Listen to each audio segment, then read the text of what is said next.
¿Cuál es la relación entre el ser de Dios y los atributos de Dios y los nombres de Dios? ¿Cuál es la relación entre el ser de Dios, el ser, Los atributos. atributos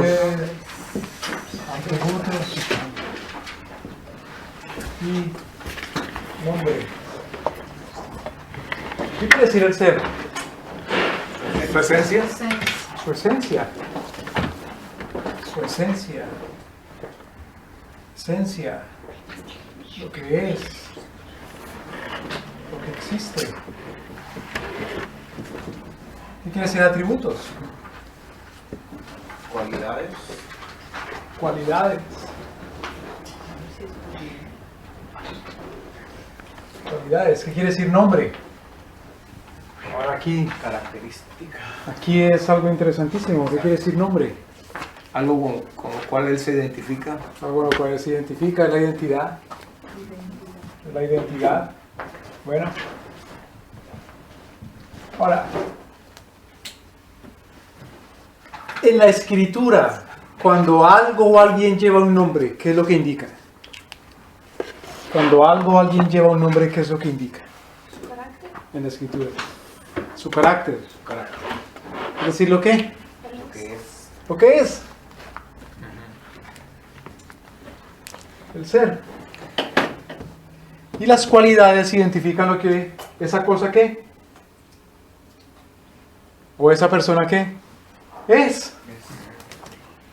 Son cosas muy estrechamente relacionadas. El ser, los atributos y los nombres son cosas muy estrechamente relacionadas. Ahora, cuando hablamos de esto, nos referimos al estudio de algo que se llama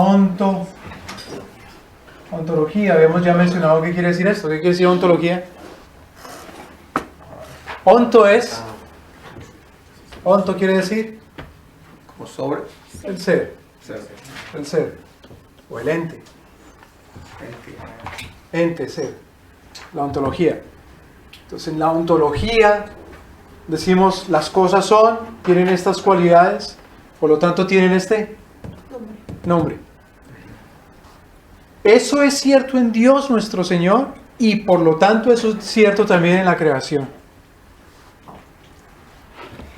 Eso es cierto en Dios nuestro Señor, que como Él es, entonces muestra, revela sus atributos y por lo tanto se llama así.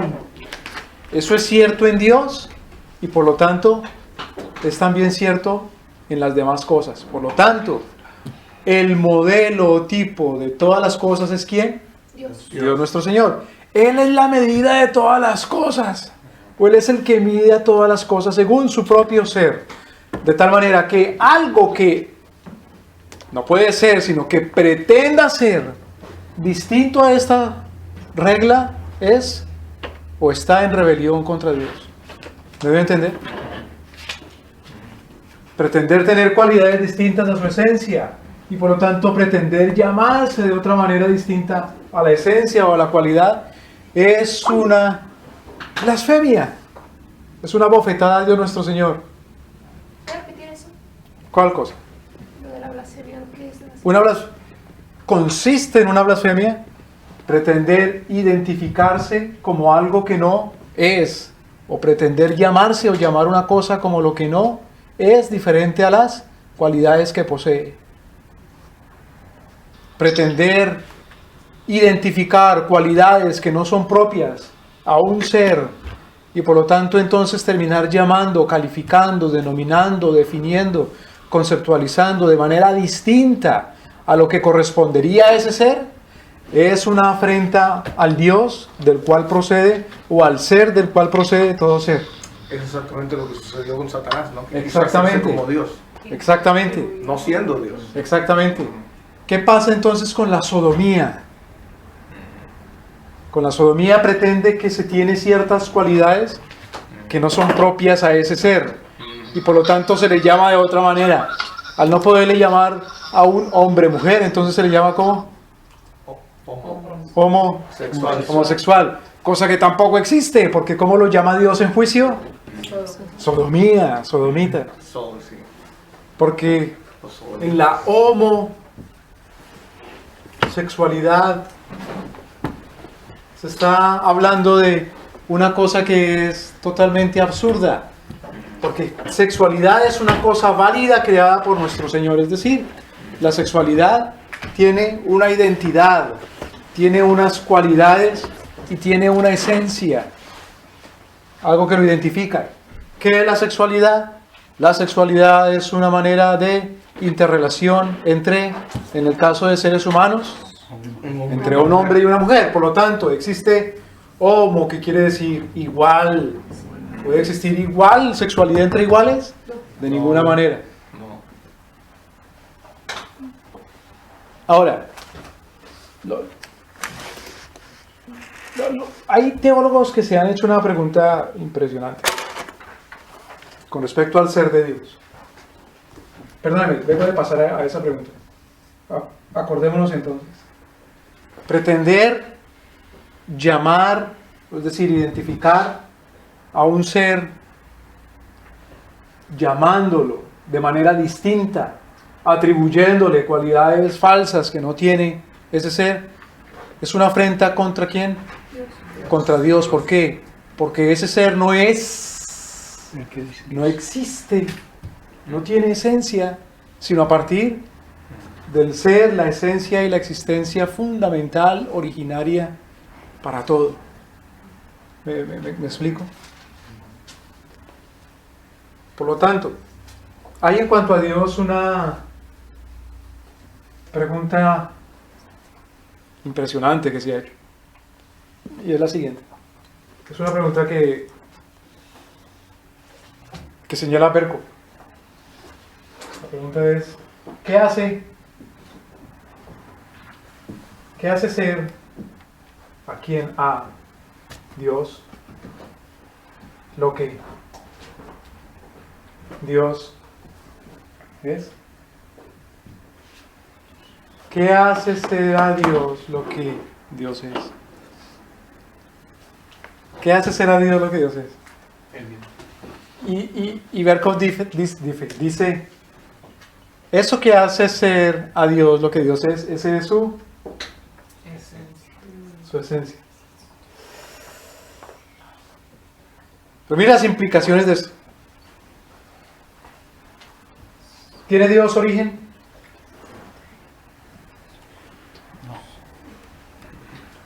Él siempre ha existido, no tiene origen. Claro, no tiene origen porque eso sería ir en contra de su ser.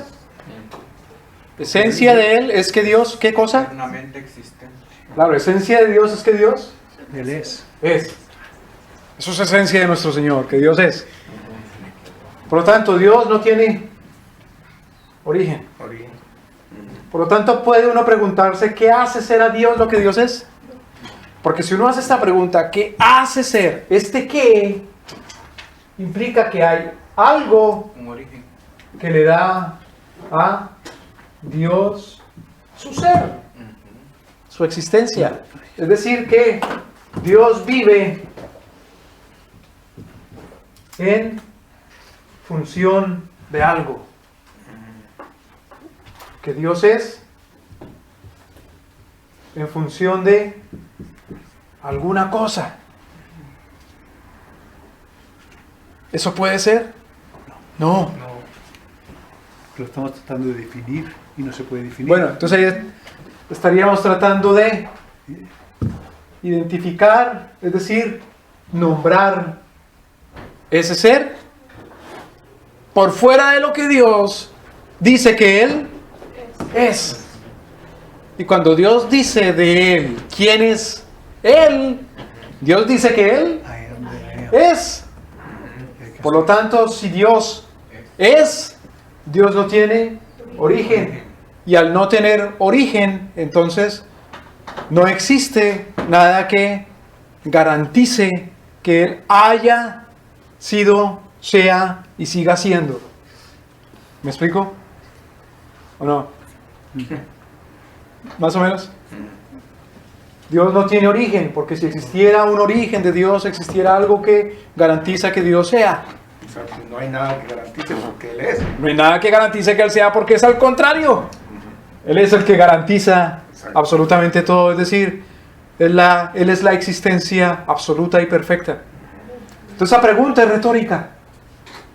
¿Qué hace ser a Dios lo que Dios es? La respuesta no es nada. No, esa no es la respuesta, porque si uno se atreve a responder, le está dando validez a la pregunta. Como cuando alguien aparece uno aquí y el otro acá, y los dos preguntan, ¿cuál de nosotros es mejor?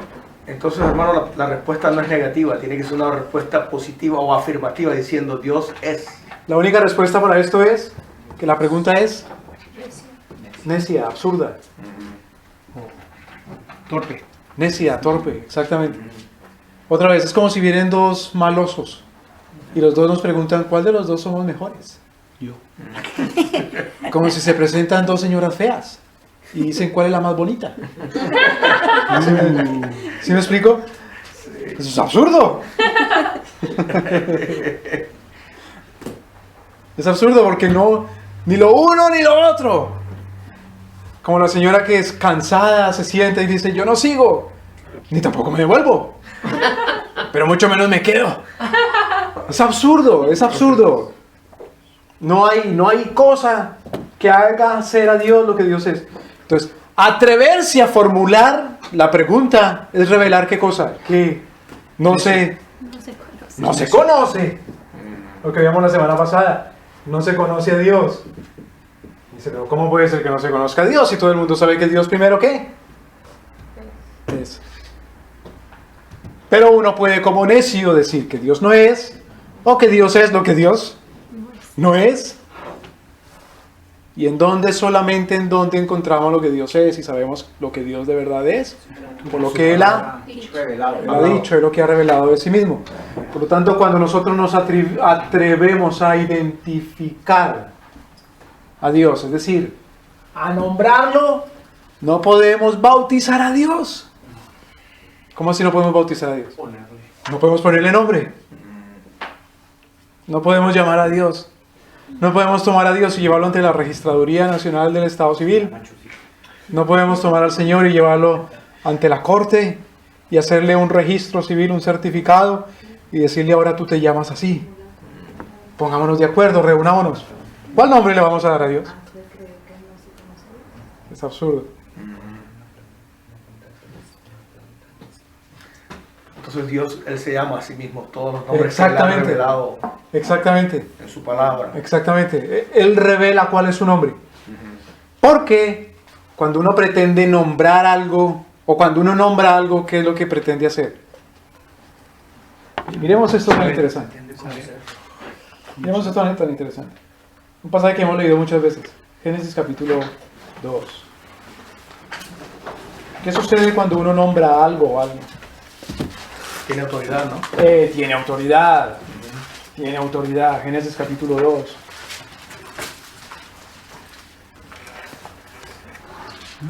Génesis capítulo 2, versículo 19. Alguien léalo, por favor. Jehová Dios formó, pues, la tierra, toda bestia del campo y toda ave de los cielos, y las trajo a Adán para que viese cómo las había de llamar. Entonces, ¿en virtud de que Adán puede llamar las bestias, los seres, los animales? De que Dios le dio autoridad. En virtud de que Dios le dio autoridad, potestad. En esa virtud puede llamar. Ahora, versículo 23. Alguien léalo, por favor. Dijo entonces Adán, esto es ahora hueso de mis huesos y carne de mi carne, esta será llamada varona, porque del varón fue tomada. ¿Quién se atrevió a llamar a la mujer mujer? Dios. No, No, otra vez. Adán, porque Versículo 23. se le dio esa autoridad. Claro, Adán. Adán. ¿Pero cómo la llamó Adán? Varona, Es decir, la llamó, mujer. mujer en esencia, como él. ¿Sí? ¿Le damos completo? Sí. Dijo entonces Adán, esto es ahora hueso de mis huesos. Oh, sí, como Qué rico. ¿Será llamada qué? Varona. Es como él, varón, varona. Sí. Como él, pero sin ser como él. Claro, claro. Como él en esencia, pero no como él en sexualidad. de Esencia. ser. Esencia de ser humano. Humano. Exactamente. Entonces, claro, tiene autoridad sobre ella en el sentido de que la puede llamar. Dios da cierta autoridad, cierto liderazgo, pero no es autoridad como Dios de ninguna manera. Primero, y segundo, autoridad tampoco como otro ser de calidad superior, como sí corresponde con los animales, porque es también un ser humano. Es varón, también es imagen y semejanza de Dios. Ahora, preguntémonos. Ahora, ¿qué sucede cuando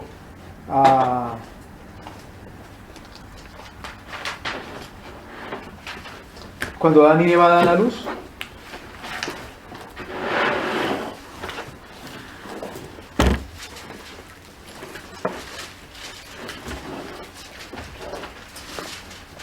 En Génesis capítulo 4, 1. ¿Lo leo, no? Sí, por favor. Conoció Adán a su mujer Eva, la cual concibió y dio a luz a Caín, y dijo, por voluntad de Jehová he adquirido varón. Versículo 2. Después dio a luz a su hermano Abel, y Abel fue pastor de ovejas, y Caín labrador de la tierra. Preguntémonos, ¿quién llamó a Abel Abel y a Caín Caín? Adán. Claro. ¿Por qué? Porque tenía autoridad sobre ellos, sobre sus hijos. Y uno dice, no, va a esperar que mi hijo crezca para ver ¿Qué no le quiere? para ver qué permiso me da de llamarlo su nombre, a ver qué nombre le gusta. Y luego el hijo crece y me cambia el nombre a mí. Y me llama, qué sé yo, me llama Q o Crespo o Peludo, me cambia el nombre. O Pelado. El hijo me cambia el nombre a mí, Huerco. como si tiene autoridad sobre mí. Entonces, ¿qué hace el hombre cuando pretende darle nombre a qué? A Dios, el Señor. Pretende ser también Dios. Por lo tanto, cuando el hombre llama a Dios, lo llama según su propio ser de quién? Del hombre. Del hombre mismo. Según uno es, llama también a su Dios.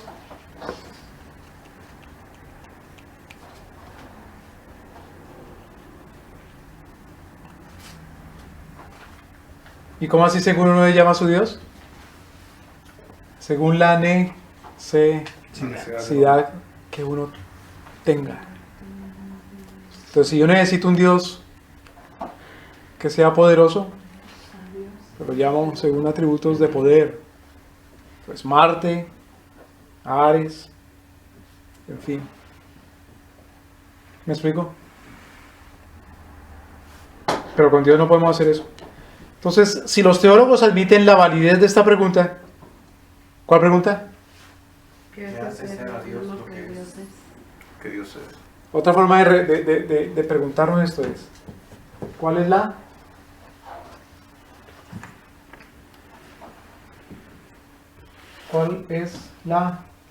esencia De Dios. de Dios? ¿Cuál es la esencia de Dios? En el sentido de qué es lo que hace ser Dios lo que Dios es. ¿Cuál es la esencia de Dios? Nada, Dios es. La esencia de Dios es que Él es. Esa es la esencia del Señor, que Él es.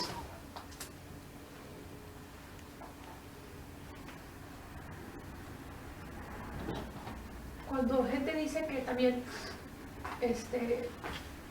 quieren comprobar o preguntan si existe Dios, siendo ya creyente, viene siendo casi el mismo tipo de pregunta. Claro, porque está preguntando que si existe lo que es. Yo quiero preguntar si existe lo que es. ¿Cómo puedes preguntar que si existe lo que es? Si Dios es, precisamente. En el concepto de Dios está que Él es.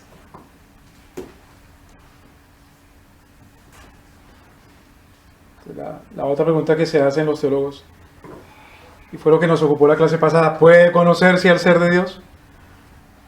La clase pasada era, ¿se puede conocer a quién? A Dios.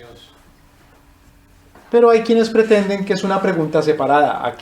Si se puede conocer a Dios, si se puede conocer la esencia de Dios.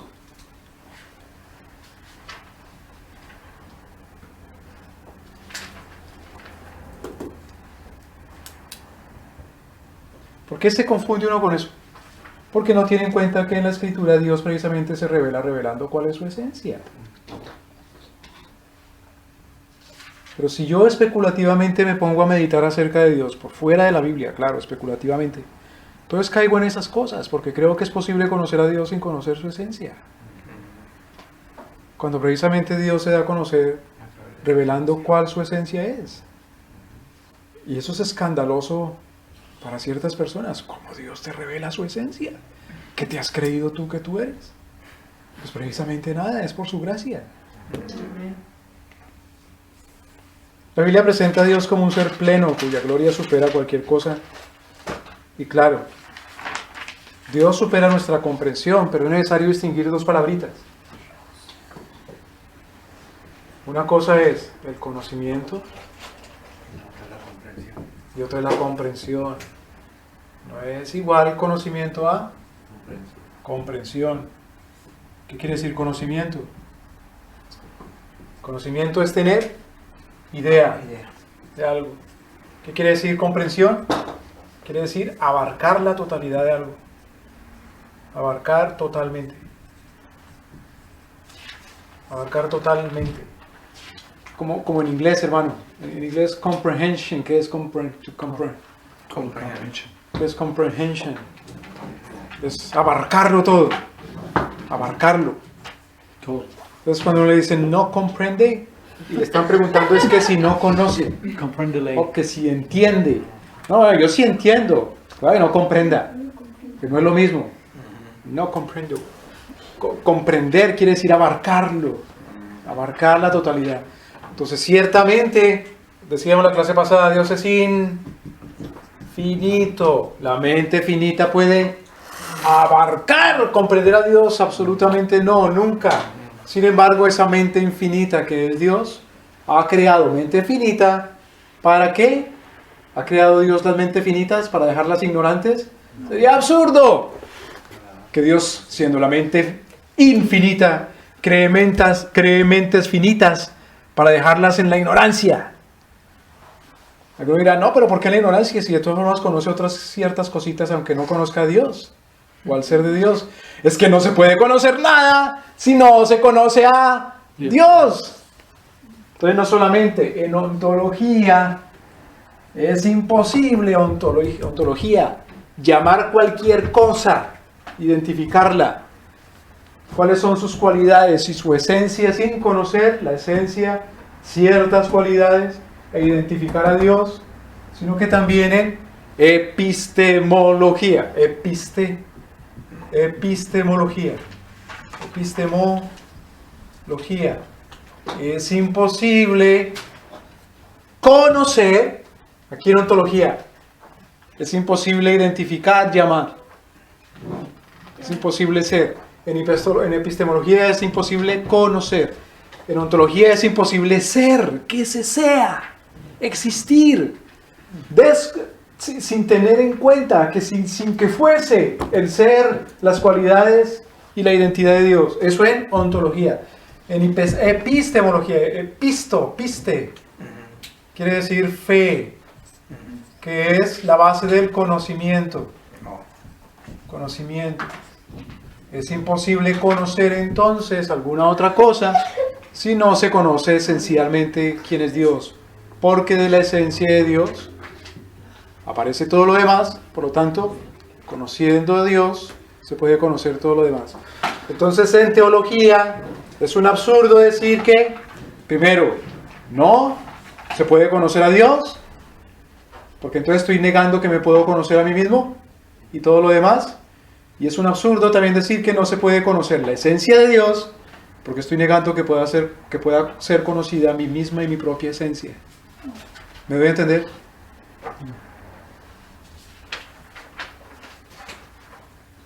Todo conocimiento viene de conocer primero a Dios. Y a Dios se le conoce en su ser, sus cualidades y cuál es su nombre.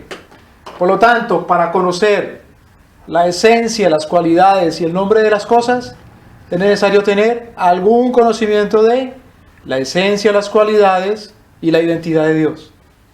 Entonces Dios es la base de todo ser, Dios es la base ontológica y Dios es la base de todo conocimiento. Dios es la base epistemológica. ¿Me explico? Sí. Y tercero, Dios es la base ética. Dios es la base ética. Dios es el fundamento ético de todo. ¿Por qué? Porque el ser de Dios tiene una esencia que es solamente de Él, existe, y unos atributos y unas cualidades, y por lo tanto una identidad, de tal manera que cualquier cosa que aún siendo, porque Dios le da el ser, la existencia, no cumpla el propósito divino, si esa cosa no cumpla el propósito, el llamado divino, pues esa cosa es otra vez en contra de ese ser. Pero ¿cómo hago para cumplir ese propósito de asumir ese llamado? Solamente a través de ese ser, de sus cualidades y de su propio nombre. Por lo tanto, entonces Dios es la base ética. Dios es el fundamento por el cual no solamente soy un ser llamado a cumplir su propósito, ontología, conozco cuál es el propósito, epistemología, sino que cumplo ese propósito solamente en virtud de Él, de su propia ética y de su propia moral, se puede cumplir la ética o el propósito al cual Él ha llamado, o sea, a su ley. En el libro de Erickson uno dice que no podemos decir que Él es un ser porque Él es la ética y la base fundamental de todo, entonces, pero se está diciendo ser para poder... Sobre todo los teólogos liberales decían que Dios no existe. Que no Por ejemplo, decía Tillich. No se puede decir si existe. Que no se puede decir si existe o todavía no existe. Pero eso quiere decir más bien es que Dios no existe, sino que Dios es. ¿Cómo así? No es que Dios exista, sino que Dios es. ¿Cómo así entonces? Eso es una contradicción. No. Dios es en las cosas. En las cosas. En la naturaleza. En ese sentido es que Dios es. Entonces, pero no que Dios exista. Pero eso es esa es una especulación que está fuera de la Escritura, porque en la Escritura Dios existe, porque Dios es. Entonces lo que hizo Tillich. No, es basura. Es basura completamente. No es basura de lo que él está hablando. Él está hablando de la teoría, ¿no? ¿Recuerdan cómo se le llama aquello que corresponde la acción de Dios en la creación? Inmanencia. Tillich está hablando de la inmanencia, de la acción y de la presencia de Dios en la creación. Claro que Dios está presente en la creación, en ese sentido es sí, como si en la creación. Pero eso no quiere decir que no exista entonces, sino que se ha encarcelado a Dios. Hay un Alcatraz que se llama la creación y a Dios se le ha confinado a ese Alcatraz, a la creación. Entonces, lo que dijo Tillich viene siendo una blasfemia. Sí, claro. Porque es atenta contra el mandamiento número. Atenta contra aquello que nuestro Señor nos enseña a suplicar, a pedir, a rogar. Santificado sea tu nombre. Y el nombre de Dios es identificar a Dios en lo que Él es, y en sus cualidades, en sus atributos. Vamos a Éxodo, capítulo 3.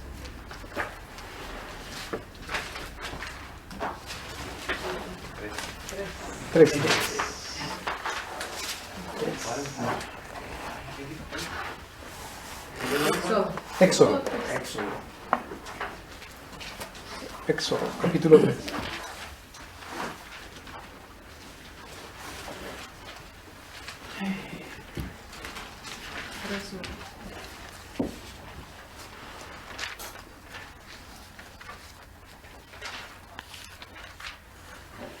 Éxodo capítulo 3, versículo 13. Alguien léalo, por favor.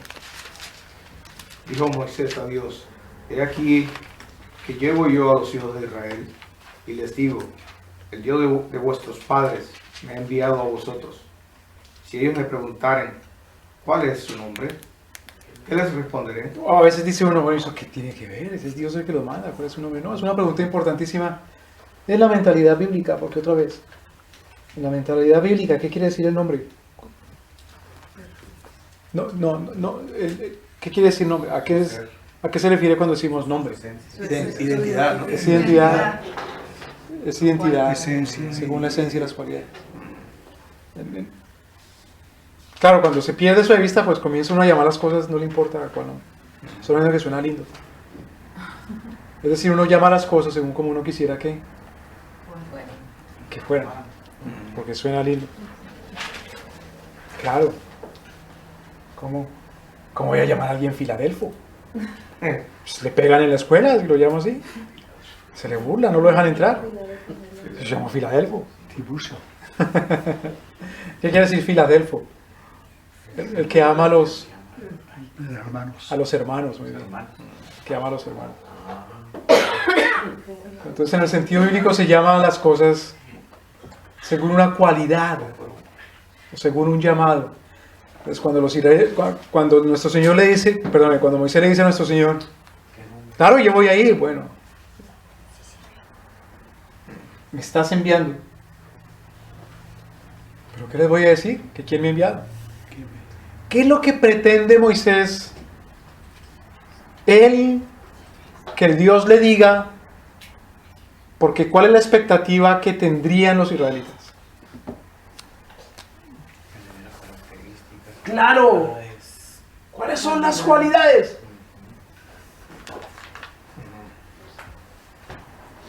Acordémonos que cuando a nuestro Señor está discutiendo con los israelitas, no pierdan Éxodo, y vamos a Juan capítulo 6.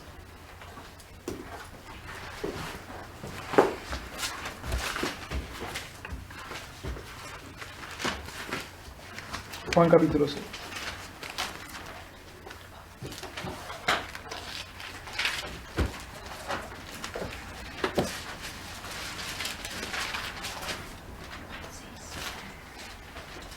Mire cómo cambia la mentalidad de los israelitas desde Éxodo capítulo 3 a Juan capítulo 6.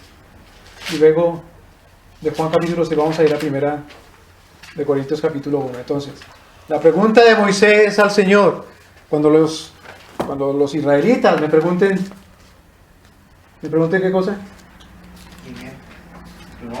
Tu nombre, ¿yo qué les voy a decir? Es decir, para que te crean a ti, ¿qué voy a decir que tú cómo te llamas? Es decir, ¿qué cualidades tienes? Ahora, mire la mentalidad que tienen ahora los israelitas en Juan capítulo 6. Juan capítulo 6, versículo 30.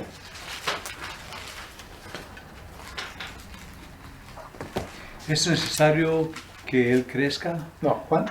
Juan capítulo 6. Oh, perdón, 6. 30. Juan 6. Juan capítulo 6, versículo 30. Le dijeron entonces, ¿qué señal pues haces tú para que veamos y te creamos? Entonces, lo que Moisés está seguro que le van a preguntar es, ¿cómo se llama para que le crean? Lo que los israelitas en los tiempos ahora del Señor Jesús, 3000 años después, le preguntan al Señor Jesús, 2000 años después le preguntan al Señor Jesús es, Señales. ¿Qué señal haces para que veamos cuáles son tus cualidades? ¿Me voy a entender? Entonces, en la mentalidad de los israelitas en Éxodo, ¿qué cosa es lo que revela las cualidades? El nombre. Para los israelitas en el tiempo del Señor Jesús, ¿qué es lo que revela las cualidades de alguien? ¿Sus qué? Para la mentalidad de los israelitas en el tiempo del Señor Jesús, ¿qué es lo que revela las cualidades de un hombre? Sus acciones. ¿No? Otra vez, versículo 30. Las señales. Señales para creer. Para los israelitas en el tiempo del Señor Jesús, ¿qué es lo que revela las cualidades de Dios? Lo que Dios puede hacer por mí. Sus obras. Sus obras. ¿Cuál es la mentalidad del día de hoy? ¿Qué dice la gente? ¿Yo a cuál iglesia voy? ¡A la que hagan más por mí! El yo. Entonces a mí me llaman, me dicen, oiga, ahí tiene el ministerio de jóvenes, ahí tiene el ministerio de niños, Música. ahí tienen bocinas. ¿Qué clase de música? ¿Tienen cuidado de niños? ¿Qué tú haces para que yo te crea de que ese sí es el Dios, el que tú predicas? ¿Me voy a entender? O mejor, ¿qué hace ese Dios? ¿Cuál es la mentalidad de la gente de hoy? ¿Yo a dónde corro? ¿Para dónde va Vicente? No he dicho, ¿para dónde va la gente? ¿Para dónde va Vicente? Tú le preguntas, ¿para dónde va Vicente? ¿A dónde le den más? ¿Y quién es el que más promete en la cultura de hoy? ¿Qué da más? ¿Quién es el que más promete que da hoy? Gobierno. Pues estamos en campaña.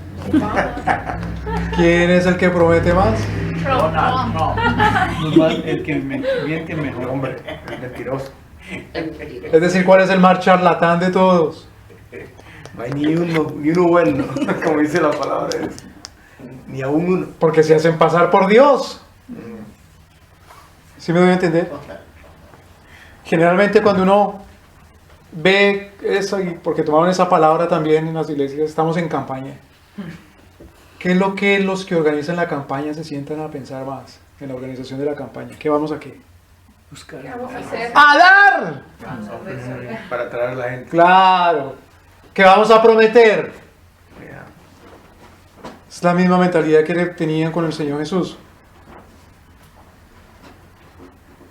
¿Por qué le dicen eso al Señor Jesús?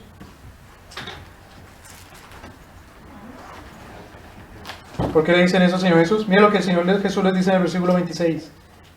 Pero vámonos un poquito al versículo 26. Respondió Jesús y les dijo: de cierto os digo que me buscáis, no porque habéis visto las señales, sino porque comisteis el pan y os saciasteis. Entonces, ¿cuál es el propósito de la señal? Que crean que Él es. Sus atributos, su nombre, que Él es Jehová. Pero el Señor Jesús les dice: ustedes no me buscan porque creen por la señal que yo soy Jehová. Me buscan es porque se llenaron se hartaron, se llenaron y por eso me estaban buscando. Y sobró. Y antes sobró, claro. Por eso buscan al Señor Jesús. Muchos. Porque se hartaron. Entonces el Señor, ¿qué les dice? ¿Les voy a dar más para que se sigan hartando? Trabajar.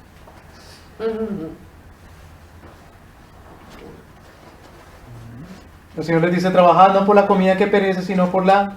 Comida que vida eterna permanece. ¿Y cuál es esa comida? Ellos le preguntan: ¿qué debemos hacer para realizar las obras de Dios? ¿Cuál es la obra de Dios? ¿Qué creáis que Él es? Que el Señor es Jesús, Dios, el Señor. Ahora, digamos también, vamos a 1 Corintios capítulo 1.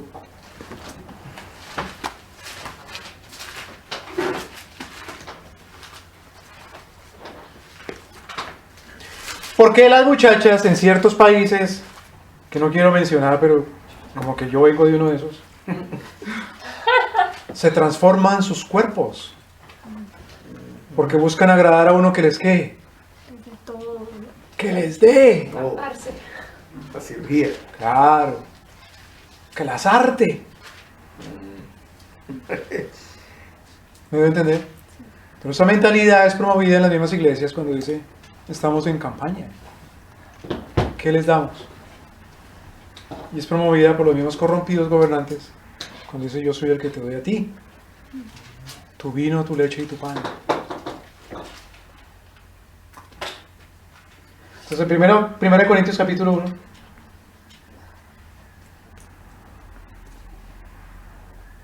Versículo 22.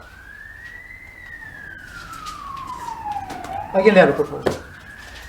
Amén. Porque los judíos piden señales y los griegos buscan sabiduría. Claro. ¿Qué es lo que piden los judíos? ¿Qué es lo que le decían al Señor Jesús? ¿Tú qué nos? Señales. ¿Tú qué nos vas a mostrar? Muéstrame algo más, muéstranos algo más para que te creamos. Ahora, ¿qué era lo que en el tiempo de Moisés pensaba que le iban a preguntar? El nombre. ¿Qué es en el tiempo de Jesús lo que la gente le pedía al Señor Jesús? Señales. En el tiempo de Pablo, los judíos, ¿qué pedían? Sabiduría. Señales. Los Señales. judíos, Claro. Señal. Pero había otro tipo de gente que eran los... los griegos, ¿Qué era lo que los griegos pedían? sabiduría. Pero no la verdad. Sabiduría, no la verdadera.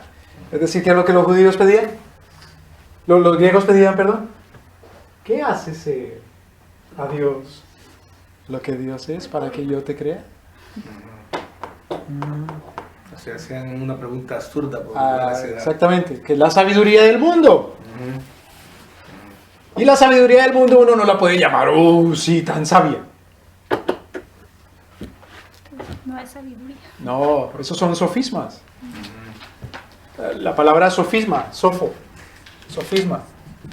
Sofisma viene otra vez de la raíz Sofía quiere decir sabiduría, pero es la sabiduría por la sabiduría, por lo tanto una aparente sabiduría, porque la sabiduría es por Dios, Él es el que le hace absolutamente a todo. Por lo tanto, en el conocimiento, epistemología, vienes del ser de Dios. Lo que se conoce solamente viene porque Dios lo da a conocer.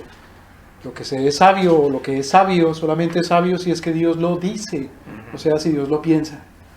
Si no, no es sabio. Entonces las personas que se llamaban sabios como Mahoma y el hindú, ¿cómo le llamaban? Gandhi. El Mahatma. Ajá. El Mahatma Gandhi. Entonces ellos no son ningunos sabios. No somos sabios de ninguna manera. Son necios. Porque la única sabiduría es la de Dios nuestro Señor. Somos sabios en la medida que pensemos los mismos pensamientos de Dios. Hermano, perdón, ¿qué dijo que era un sofisma? Sabiduría. Es la sabiduría por la sabiduría. Y cuando la sabiduría es por la sabiduría, ¿es de verdad eso sabiduría? No, eso es una necedad. Entonces, como cuando se pregunta, ¿qué hace ser a Dios lo que Dios es? Es una pregunta necia. Es un sofisma.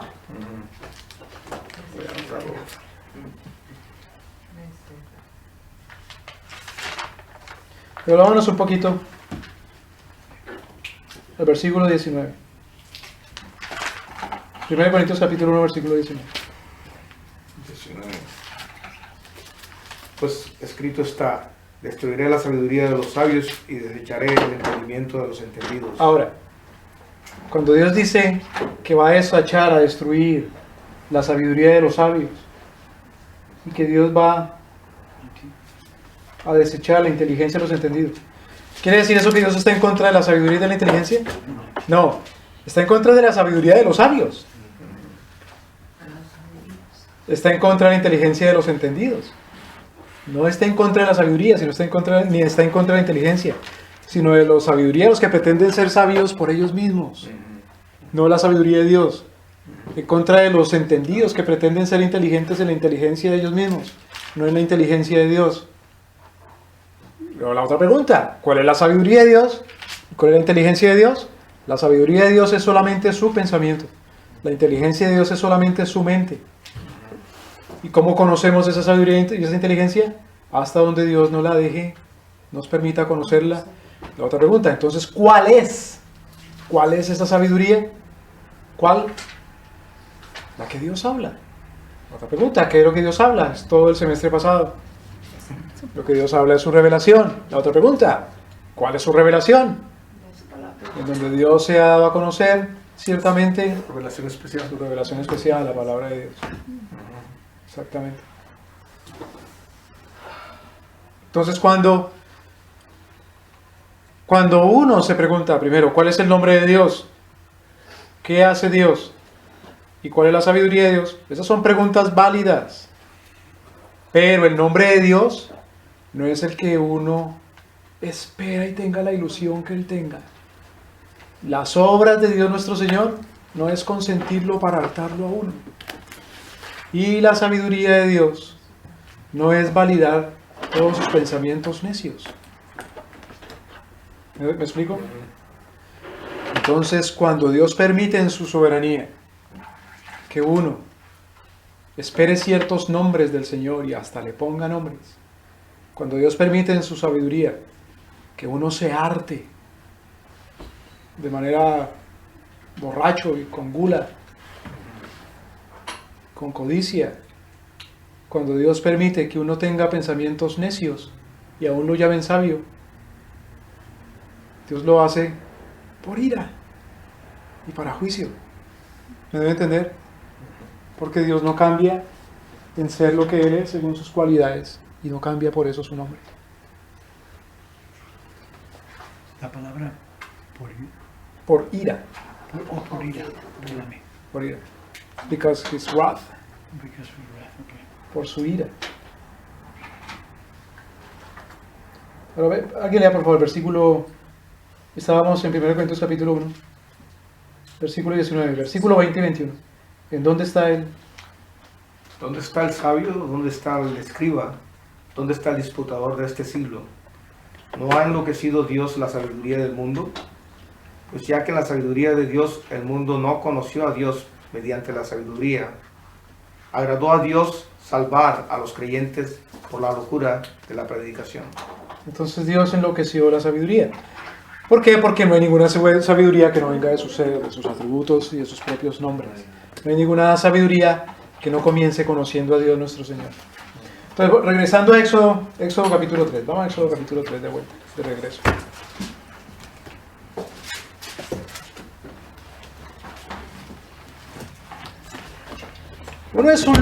Mire, si Dios quiere que uno esté en alguna parte, pues uno tiene que estar ahí y no quedarse uno preguntándose, ¿y qué me va a dar Dios?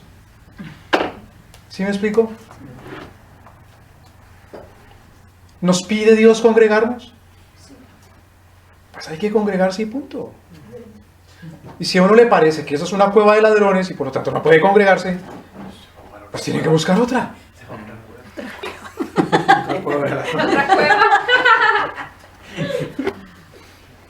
Si es que uno tiene razón, porque si no lo tiene, lo que está es difamando, y entonces lleva la ira de Dios nuestro Señor. Y si verdaderamente tiene la razón y no hay más, pues uno tiene que empezar su propia congregación, en lugar de estarse quejando como una niña y dando quejas. ¿Me doy a entender? Si uno le parece que no es la sabiduría la que encuentra ahí, pues debe ser porque uno es un gran predicador y uno sí está dando sabiduría. ¿Me doy a entender?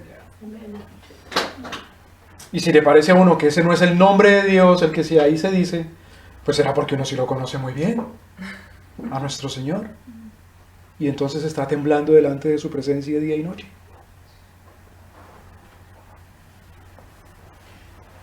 Eso es lo que algunos, en algunos lugares han vuelto a eso. Alguien vino aquí con esa novedad una vez y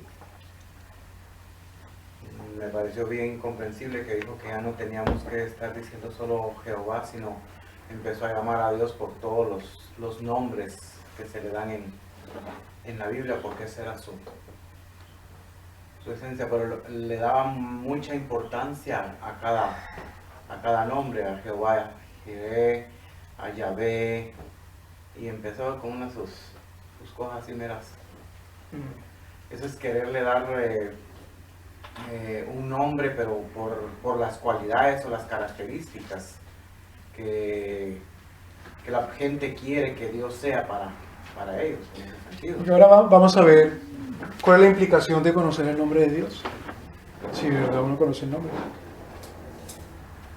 ¿Qué implica conocer el nombre de nuestro Señor?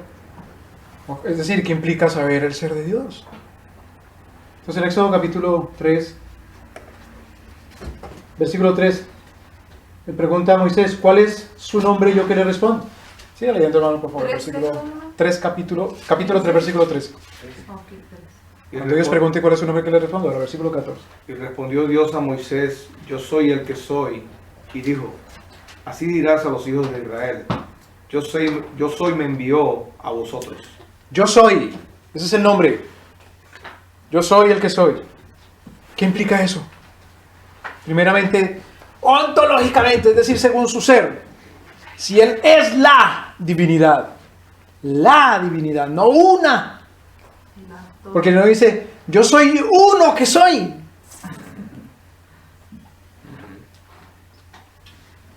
Sino el que soy. Fíjense que el artículo es definido, no indefinido. No dice yo soy alguno, o uno, o una, o un. Sino que es definido. Dice él, y no la. El que soy. Entonces, ¿qué implica que es su nombre? Él que es. Su ser y sus atributos. ¿Qué implica en su ser que no dice uno, sino que es Él, ¿qué es? Implica que no hay Otro igual. más. Ajá, ok. Otro igual, Otro igual. ni mayor ni menor. Es el único. Es Él. Es ontológicamente. Epistemológicamente, ¿qué implica? En el conocimiento de las cosas. Ontológicamente, en el ser quiere decir que no hay otro. Epistemológicamente, en el conocimiento, ¿qué implica que es? Que su nombre es Él, que es epistemológicamente. Que en Él está todo el conocimiento de todo. Ajá. Porque no hay otro. Entonces ahí en Juan capítulo 6, después de que hay una multitud que le dice, ¿tú qué nos das? Luego de una discusión con él, lo abandona, a pesar de que dice que eran discípulos de él. Mire qué cosa tan interesante. Sí. Dice que sus discípulos lo Abandonar. abandonaron y que solo se quedaron un número de 12, y eso que uno de ellos era El diablo. el que lo iba, el diablo. El que lo iba a entregar. Claro. Del diablo. Ahora, ¿qué le dice Pedro? Vamos a Juan capítulo 6. ¿A dónde iremos, Señor? Claro. Juan capítulo 6.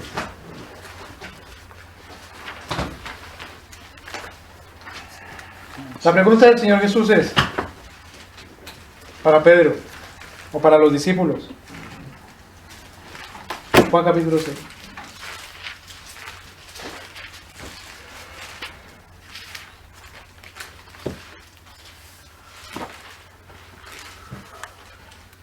La pregunta que le hace el Señor Jesús a los dos. Porque en el versículo 66 dice que sus discípulos, o muchos de sus discípulos ya no volvieron, ya no anduvieron más con él.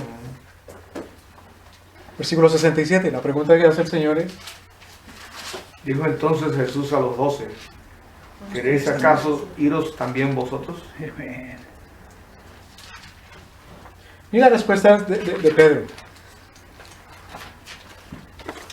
Pedro responde ¿cómo? ¿A Le quién? respondió Simón Pedro, Señor, ¿a quién iremos? ¿A quién? Como diciendo, tú eres.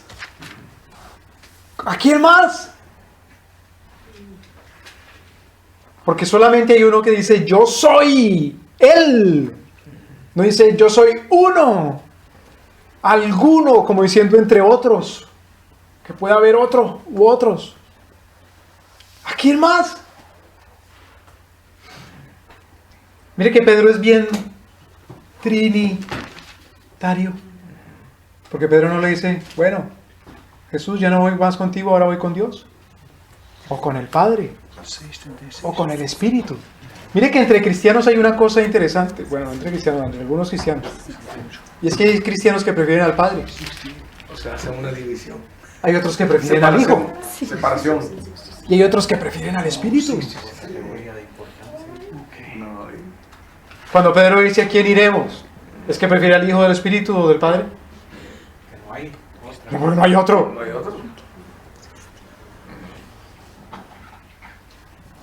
Ahora, la implicación entonces ontológica es que no hay más, ¿verdad? De que Él es. La implicación epistemológica. Dice Pedro, ¿a quién iremos? Sí, solamente tú. Sí. Las palabras. Tú tienes palabras de vida eterna. Solamente tú tienes palabras de vida eterna. Versículo 69, ¿y nosotros? Y nosotros hemos creído y conocemos que tú eres el Cristo, el Hijo del Dios viviente. Entonces, la consecuencia epistemológica se bifurca. Tiene dos partes. La primera, en cuanto al conocimiento, es que no hay conocimiento que no venga de Él. Solo tú tienes la verdad. Sea solamente Dios que verás y todo hombre mentiroso. Mentiroso. Solo tú tienes palabra de vida. Entonces la primera parte, el primer río que nace en esa fuente ontológica que es el Dios único. El primer río epistemológico es que solamente Dios es revelador. No hay más revelaciones.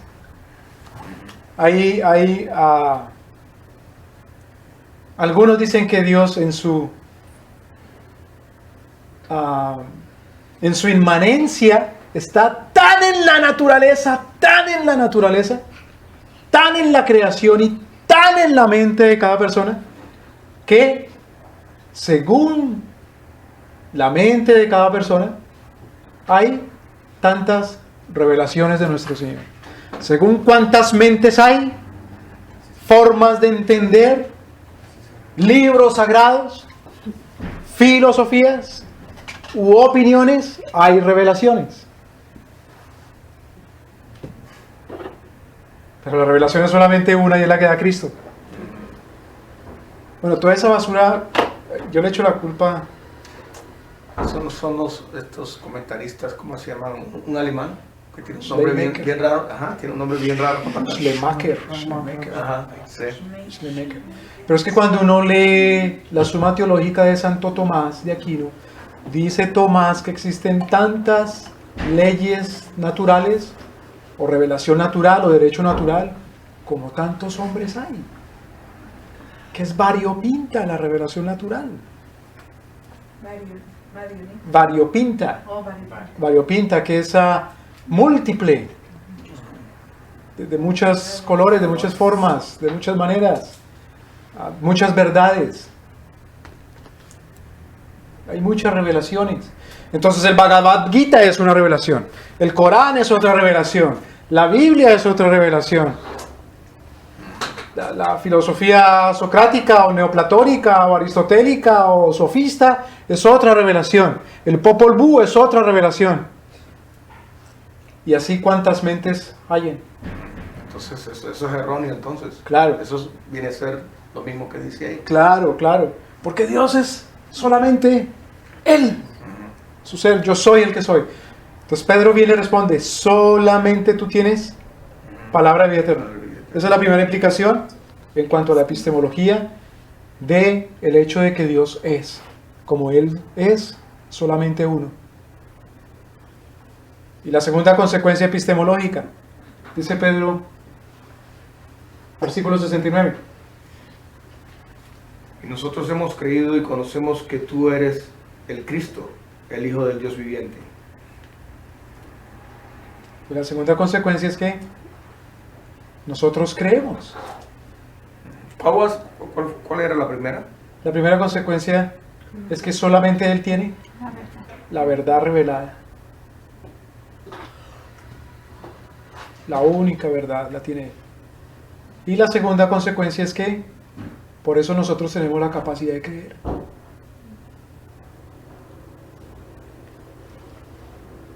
Y creemos, y hemos llegado a creer. En ese sentido es pertenencia a esa escuela que, bueno, teológicamente llaman calvinista o agustiniana o reformada. O sea que uno no puede hacer nada sino por la gloria de Él. En este caso uno no puede creer sino porque Dios es uno. En tanto que Dios es, podemos creer. En tanto que Dios es, podemos creer. Si no, no. Claro. En tanto que Dios es, nosotros podemos creer. Mire el versículo 44. Devolvámonos un momentito el versículo 44. ¿Ninguno? Puede venir a mí. ¿Ninguno puede qué? Venir Venir a mí. a mí. Si el Padre que me envió no le trajere, y yo le resucitaré en el día postero. Ninguno puede venir a mí si no soy yo, si no es el Padre el que lo trae. Versículo 64 y 65. ¿Alguien lee versículo Pero 64? hay algunos de vosotros que no creen, porque Jesús sabía desde el principio quiénes eran los que no creían y quién le habían de entregar. Y dijo, por eso os he dicho que ninguno puede venir a mí si no le fuera dado el Padre. Si ninguno puede venir a mí si no les es dado por el Padre. Aquí en este caso, ¿qué quiere decir venir? Creer, porque en el versículo 64 dice, hay algunos de vosotros que no creen. Y dijo, por eso les he dicho que ninguno puede venir a mí.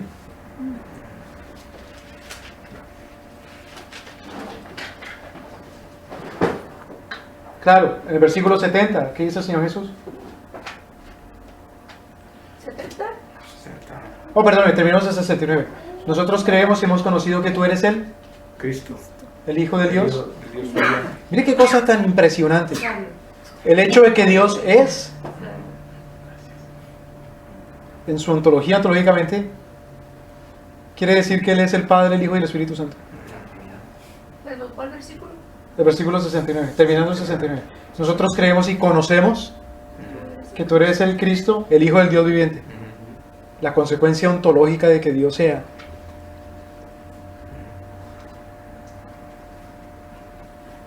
Y no quiero decir, no queremos decir con esto que la Trinidad es consecuencia de que Dios es. No. Sino que en cuanto Dios es la Trinidad. Si no, Dios no es. Si no, no hay Dios.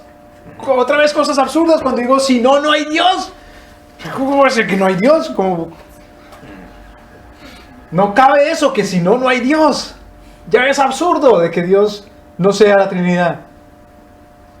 Porque cuando hablamos de Dios, estamos hablando es de la Trinidad.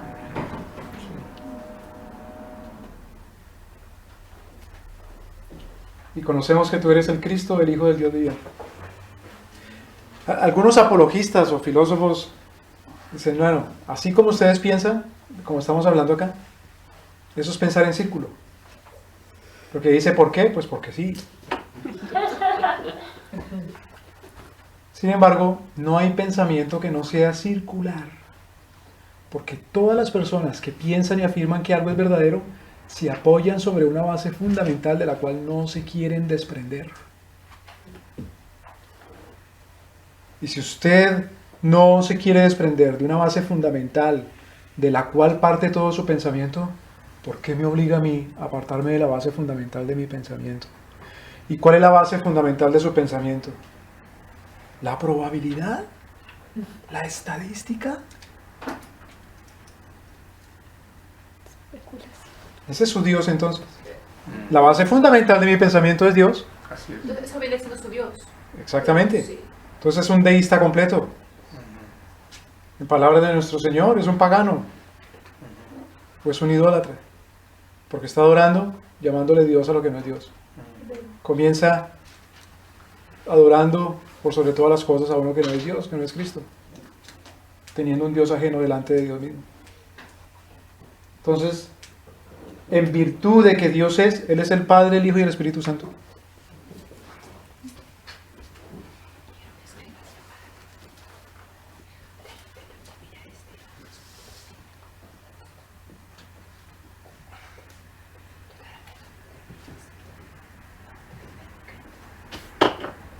Ahora sí, el versículo 70, por favor. Jesús le respondió, ¿no os he escogido yo a vosotros los 12 y uno de vosotros es diablo? ¿No he escogido yo a uno de ustedes? Perdón, ¿no he escogido yo a todos ustedes? ¿Y aún así uno de los que he escogido es diablo? ¿Aún así? ¿Qué quiere decir entonces?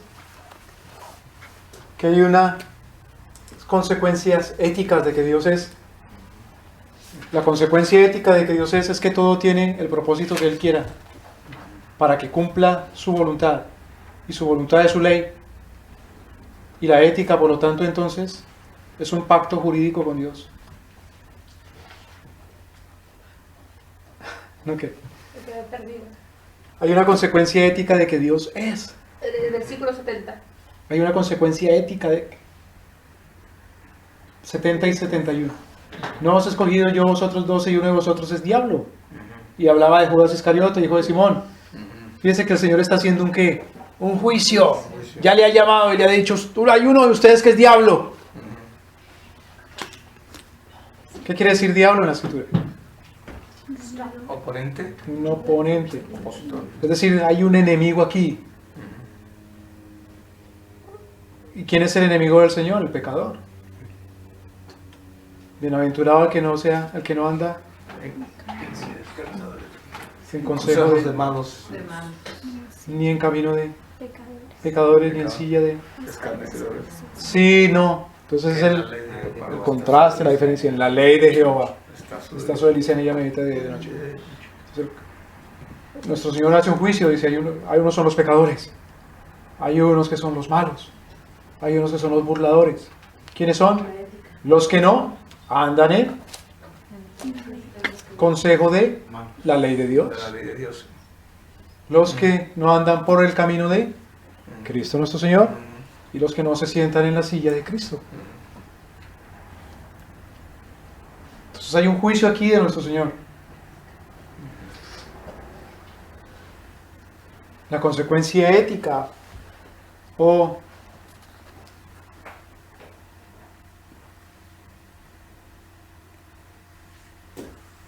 por cuanto Dios es Él, nuestro Señor es el juez según el pacto que Él hace. Entonces no hay ética fuera de ese Dios. Es decir, no hay mandamientos, no hay leyes. Y si alguien se atreve a decir esta es la ley, eso no es más que un edicto. Miren esto tan interesante, hermanos. La persona que más ha hecho por el cristianismo en una nación muy querida por nosotros, porque de ahí venimos, que es España. La nación que más hizo por el cristianismo. Es un tal, ¿recuerdan que los mencionamos hace 8 días? Isidoro de Sevilla, porque era el pastor de una ciudad que se llama Sevilla. Isidoro de Sevilla. Era el pastor de una ciudad, tal vez la más importante en aquella época, que era Sevilla. Siglo V y VI después de Cristo. Siglo VI y VII después de Cristo. Tanto hizo él por España, que mire lo que hizo. Primero, hizo por cristianizar a las autoridades, a los reyes visigodos, que aparentemente eran cristianos, pero no lo eran porque eran arrianos, es decir, negaban que Jesús es Dios, como los testigos de Jehová. Primero que todo, hizo por convertir a los reyes visigodos. Segundo, salvó a España de la declive cultural y por lo tanto moral y civilizacional, enseñándoles, como dice el apóstol Pablo, todo lo que es útil. Y por lo tanto escribió acerca de todo tema habido y por haber, desde el ser de Dios hasta la construcción de puentes y la medicina y la astronomía.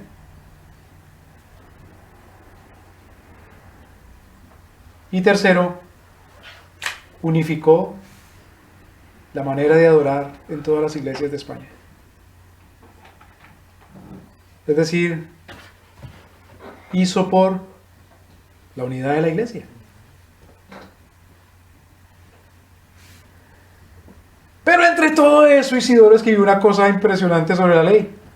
O mejor fea, mala. Y es que la ley puede ser primero. Y esto es básicamente lo que se ve cuando se identifica en las escuelas humanistas de derecho la clasificación de las leyes. Dice primero, la ley se clasifica en ley natural. Ajá. Segundo, la ley civil. Y tercero, la ley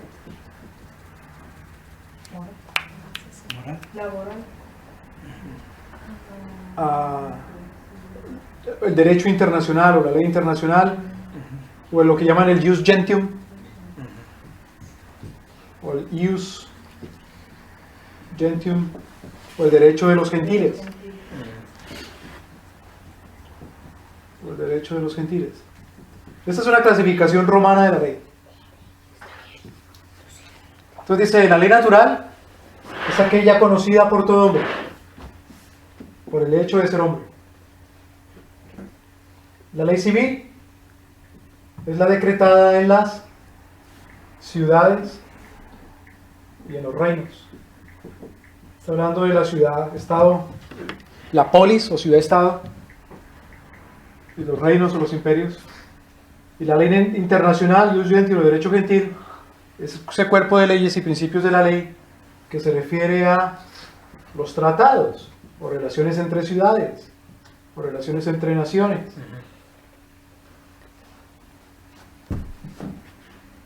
¿Cuál es la definición que hay de ley en la Escritura?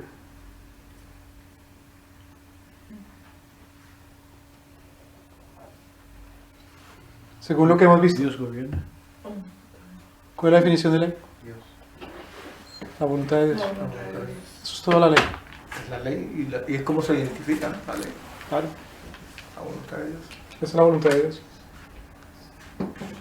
Por ejemplo, Deuteronomio capítulo 4. Deuteronomio capítulo 4.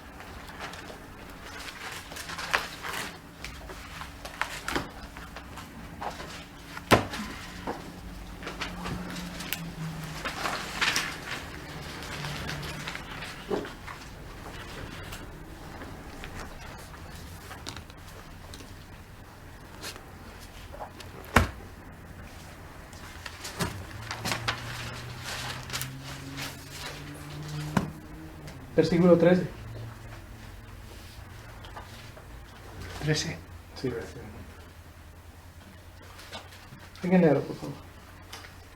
Amén. Y él os anunció su pacto, el cual os mandó poner por obra los 10 mandamientos y los escribió en 2 tablas de piedra. Entonces su ley es su pacto. Su ley son sus mandamientos. Su ley es su voluntad. Ahora, miremos otra palabra. Capítulo 4, versículo 2. Versículo 2. Perdón, el versículo 1 y versículo 2. Ahora pues, oh Israel, oye los estatutos y decretos que yo os enseño, para que ejecutéis y viváis y entréis y poseáis la tierra que Jehová, el Dios de vuestros padres, os ha dado. ¿Cómo llama el Señor ahí a su voluntad? Decretos. Estatutos y decretos. Ajá. Estatutos, decretos. ¿Y cómo más? Hay 3 palabras. Y una de esas palabras es esa precisamente. En el versículo 2, ¿cómo llama sus estatutos y decretos? Ah, Mandamientos. Guardaréis mis mandamientos. ¿Y cómo más? ¿Otra? Palabra. Palabra. palabra. Entonces, ¿qué es la ley? Es la palabra de Dios. Toma la palabra. Por lo tanto, si hay algo que todo hombre debe regir, ¿es esa ley de Dios? Si hay algo que las ciudades y los reinos pueden decretar, no puede ser otra cosa que la formulación de la palabra de Dios. Y si hay una cosa que rija las relaciones entre los estados, son los decretos o la palabra de Dios. Es decir, la palabra de Dios es el origen de la moral de cada hombre, del derecho estatutario, es decir, de la ley civil, y de los tratados internacionales, es decir, del derecho internacional público. Y falta otro ahí. Hay otro derecho que los humanistas no incluyen, y es el derecho que rige cada relación personal entre individuos. También lo rige el Señor, porque la ley de nuestro Señor se refiere muy poquito al derecho público, muy poquito, muy poquito. La inmensa mayoría de mandamientos de nuestro Señor tiene que ver en la relación de los hombres directamente con Él mismo y con los otros seres humanos directamente. Nuestro Señor ocupa en cuanto a versículos muy poquitos en cuanto a la política. En cuanto al número de versículos, muy poquitos hacia la política, porque son simples. ¿Eso qué quiere decir? Que la vida del ser humano no es simplemente política, al contrario de lo que piensa el humanista. Para Aristóteles, la manera como Aristóteles califica al hombre es un animal ¿qué? Un animal político.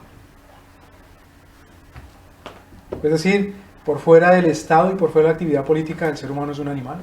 Hermano, Es una bestia. la palabra política no quiere decir como alguien que está actuando. Eso no es lo que quiere decir en el griego. La palabra política viene de la palabra polis, que quiere decir ciudad. Es decir, la política, según ellos, es la vida, la actividad vida de la ciudad. La actividad que es la vida de la ciudad.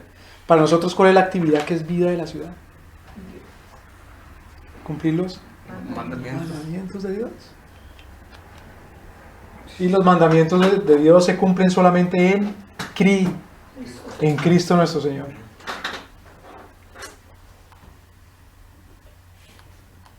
Porque la gente sí le decía a Cristo, ¿qué hacemos para cumplir los mandamientos de Dios? ¿Cuáles son los mandamientos de Dios para que los cumplamos? Pues la gente sí está preocupada por hacer algo. La cosa es que quiera uno hacer los mandamientos de Dios. Y el mandamiento de Dios comienza a cumplirse primero que todo diciendo el Señor Jesús. Este es el mandamiento. ¿Qué cree? Que creáis en el que Él ha enviado. A partir de ahí comenzamos a cumplir los mandamientos. No al contrario. Lo más lindo de la Escritura es la consumación de la palabra de Dios. La consumación de su voluntad. Hágase tu voluntad en la tierra como en el cielo.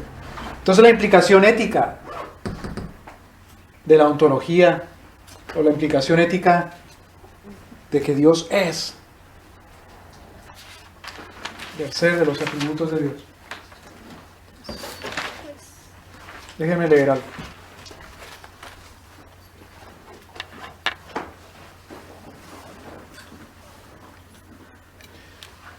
Dice este autor que se llama Don Bantil. Cornelius Bantil. Dice él, de ninguna manera Dios es correlativo a o dependiente sobre ninguna cosa aparte de su propio ser. De ninguna manera Dios es correlativo. No solamente relativo de, con relación a, sino correlativo como dependiente. Correlativo o dependiente de o sobre ninguna otra cosa que no sea su propio ser. ¿Cuál es la esencia de Dios? Dios simplemente es. No depende de ninguna otra cosa. El término fuente, es decir, origen, no puede ser aplicado a Dios. En esta pregunta está implícito cuál es el origen de Dios. Si queremos responder de manera bíblica cuál es la esencia de Dios, Dios es. Simplemente Dios es. La mente pagana siempre está buscando cuál es su dependencia. La dependencia de Dios. Claro, el hombre está en búsqueda de cuál es su dependencia. El hombre está siempre en búsqueda de qué dependemos. Como decía San Agustín, hay un vacío en nosotros y luchamos por llenarlo, pero solamente tú lo puedes llenar.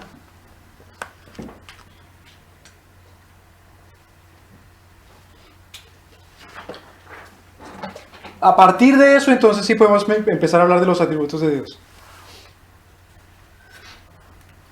A partir de eso. Entonces, ¿cuáles son los atributos de Dios? Las cualidades.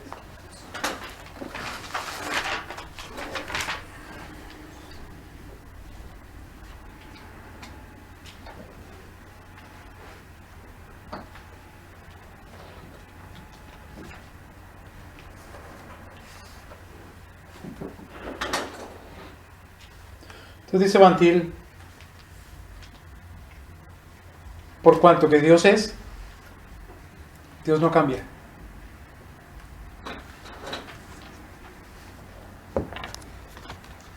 Por cuanto Dios es, Dios no cambia.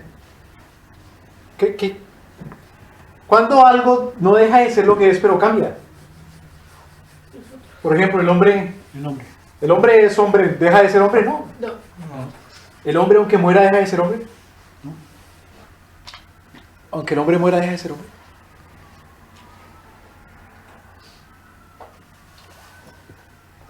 No. ¿Perdón? No. Aunque el ser humano muera, el ser humano no deja de ser humano. Sigue siendo ser humano. Bantil como la camioneta, la van. Bantil. Como el pescado Van Camps. Bantil. Entonces el hombre no deja de ser hombre. Otra pregunta. ¿El hombre cambia? Sí. Ah, sí. Es decir, el hombre es mutable. Y Dios es inmutable. El hombre es mutable. Y Dios es no, Dios no mutable, o sea, no es mutable, inmutable. inmutable. Entonces Dios no cambia. ¿Por qué Dios no cambia? Porque Él es, simplemente. Cuando le pregunta a Moisés, ¿qué diré? ¿Cuál es tu nombre? El Señor no dice, yo soy el que vengo siendo, sino que soy.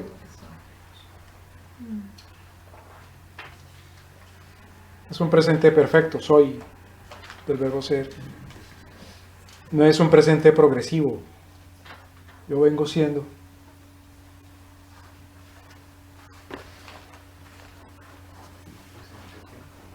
Entonces Dios es inmutable, no cambia. ¿Qué implica eso? Que las cosas que Dios crea pueda que sigan siendo esas cosas, como en el caso de los hombres. Y en la creación está implícito eso, es decir, la creación siempre será creación. Las partículas siempre serán partículas. Salud. La materia siempre será materia. Lo que es espíritu siempre será espíritu. Lo que es espíritu puede ser eliminado. La doctrina de la eliminación. ¿Sí? Las cosas dejan de ser y ya no son más. Es una doctrina pagana. La materia deja de ser materia. Por ejemplo, ¿qué le pasa a las almas, a los espíritus entre los griegos después de la muerte? ¿Recuerdan en la Ilíada de Homero? Cuando Aquiles mata a Héctor y viene Príamo a suplicar por el cuerpo. ¿Por qué suplica? Le dice, déjame poner la moneda sobre su frente. ¿Para pagarle a quién? Al barquero. Para que lo lleve al otro lado del río. ¿Para dónde? Para el reino de Plutón. O de Hades, en el caso de los griegos. Y allá, en donde Hades no tiene salida, porque hay un perro que se llama Cerbero, o el cancerbero, como dicen los arqueros, el cancerbero, que no deja pasar nada. Pero ¿cómo es el estado de las almas o de los espíritus en el infierno? ¿Qué pierde? Pierde ciertas cualidades, pierde su identidad. Y en ese sentido deja de ser. Porque ya no sabe quién es esa persona, ese espíritu. Por eso deja de ser un ser humano y pasa a ser un fantasma. No tiene identidad, no sabe quién era, cómo se llamaba, de qué familia era. ¿Sabe quién es Dios? No conoce nada ni a nadie. No puede desear nada ni pedir. No tiene deseos ni conocimiento. En el caso de Medusa, ¿quién era Medusa? Era una sacerdotisa en el templo de Atenas. Y como le servía a la diosa Atenea, y tenía que ser virgen, pero un maldito Dios que la violó. Y Atenea furiosa porque no puede ser sacerdotisa y permanecer dentro del templo. Y ya no es virgen y entonces la condena a hacer una cosa monstruosa en la eternidad, espantosa.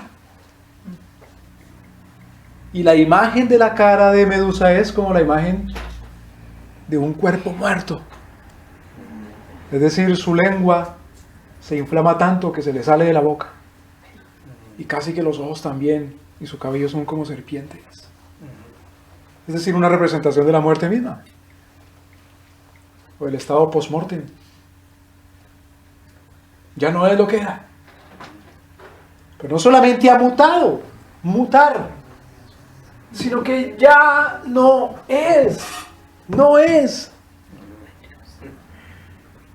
Entonces ha perdido aquel atributo, aquella identidad que depende de Dios. Y es que es. ¿Me voy a entender? Los seres humanos somos y siempre seremos seres humanos. Porque así lo hace Dios nuestro Señor. Pero solamente Él es inmutable. Nosotros mutamos, cambiamos, pero Él es el mismo. El mismo. Nuestra alma siempre será alma, pero ¿el alma cambia? ¡Oh, sí! Dice por ejemplo Pablo. Antes era como. Antes pensaba como. Como ¿Está hablando de un cambio de qué? ¿Del cuerpo? Dice pensaba. Cuando dice pensaba, ¿qué parte de su ser? De su alma. Porque dice antes pensaba. 1 Corintios capítulo 13. Antes pensaba como niño. Entonces, sean niños, pero en la inocencia, no en la manera de pensar, es decir, madure. ¿Y cuando una persona es madura? Porque de verdad ama. Claro, porque ama. Eso es lo que trata Pablo ahí. Si tengo todos los dones de sabiduría y de lenguas y no tengo amor, nada me sirve. Si entrego mi propio cuerpo a las llamas pero no amo, no vale de nada. Hay gente que piensa que porque tiene esto y hace estas obras pero no ama. Dejen de ser niños en la manera de pensar. Hay gente que piensa que por sus dones, sus atributos. Es en amor, en cumplir el mandamiento y los mandamientos de Dios nuestro Señor, es donde está la madurez. Entonces, ciertamente el hombre cambia en su alma. En este caso puede ser un alma muerta y el Señor la regenera. Resucita el alma. Cuando dice el apóstol Pablo en Efesios capítulo 2, cuando estábamos Muertos en nuestros delitos y pecados. está hablando del estado de que el cuerpo o del alma. El alma. El alma. Dios nos dio vida. No es que nuestro Señor nos salve también el cuerpo. El cuerpo tiene vida eterna ahora en la resurrección. Claro. Entonces, ciertamente el cuerpo cambia. Entonces, nuestro Señor Jesús, cuando toma para Él, el Dios eterno, inmutable, toma para Él humanidad, dice el Evangelio que Él crecía en conocimiento, o sea, en el cuerpo o en el alma. En el alma. Pero también crecía en estatura. Es decir, en el cuerpo o en el alma. En el cuerpo. Y también crecía en gracia para con Dios y con los hombres. Es decir, cambiaba en sus relaciones como miembro de una comunidad. Entonces el ser humano no es solamente el individuo, sino que el ser humano es la humanidad. Y la humanidad también cambia. Dice el apóstol Pablo, ahora de los dos pueblos hizo uno solo. Pero la comunidad divina, ¿hay una comunidad divina? ¿Hay una comunidad humana? Claro, hay una comunidad humana, es decir, la humanidad. Pregunta, ¿hay una comunidad divina? ¿Cómo se llama la comunidad divina? ¿La comunidad divina?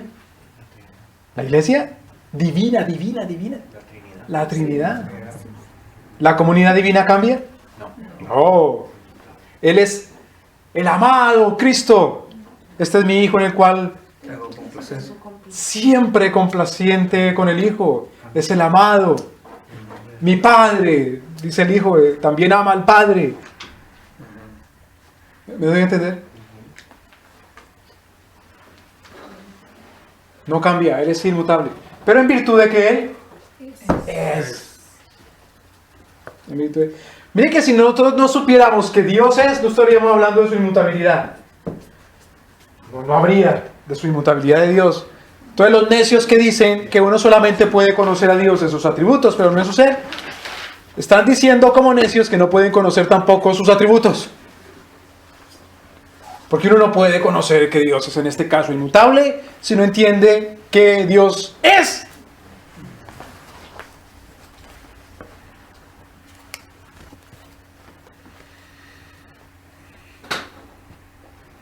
Entonces, naturalmente, Dios no cambia.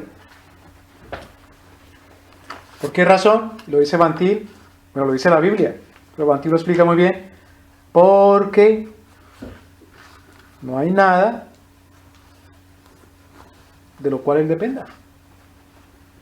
Si uno depende, uno cambia, Es independiente. porque es un dependiente Porque no hay nada de lo que le de lo que Él dependa. Porque Dios no cambia, porque no hay nada de lo que Él dependa. Es decir, no está sujeto a una soberanía. Pero como uno está sujeto a una soberanía, pues uno está cambiando según esa soberanía. ¿Me debe entender?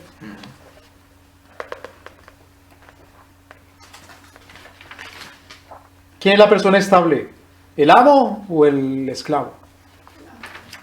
El amo. ¿El esclavo va para dónde? Cuando El amo quiera. ¿Qué dice nuestro Señor Jesucristo? Cuando llega un siervo a la casa de trabajar, ¿qué le dice el amo? Siéntate y descansa. Sírveme. Dice primero báñese, Café. porque llegó de trabajar. Báñese ahí, prepárela, cena ahí, sirva. ¿Qué diremos nosotros entonces, siervos malos que solamente hacemos lo que se nos pide? Inútiles. ¿O qué dirá uno que no hace lo que se le pide? ¿Qué dirá uno entonces? Malvado, porque también Claro. hace la parábola del malvado. Claro. Guarda los, creo que fueron los... ¿Dos hijos? ¿Ah? ¿Dos hijos? Sí, no, pero también habla de los... que recibieron. sí, a cada uno le dio y hubo uno Talentos. que no hizo lo correcto. Lo guardó. Que no No lo invirtió. guardó, sí lo guardó, no lo invirtió. Entonces, ¿cómo le llaman Los talentos? Talentos. Eso, los talentos. Entonces Dios no cambia porque Él es. No es que Dios no cambia porque Él es soberano, sino que Dios no cambia porque Él es. Nosotros cambiamos porque estamos bajo la soberanía del que es. Somos dependientes. Vamos a Santiago capítulo 1.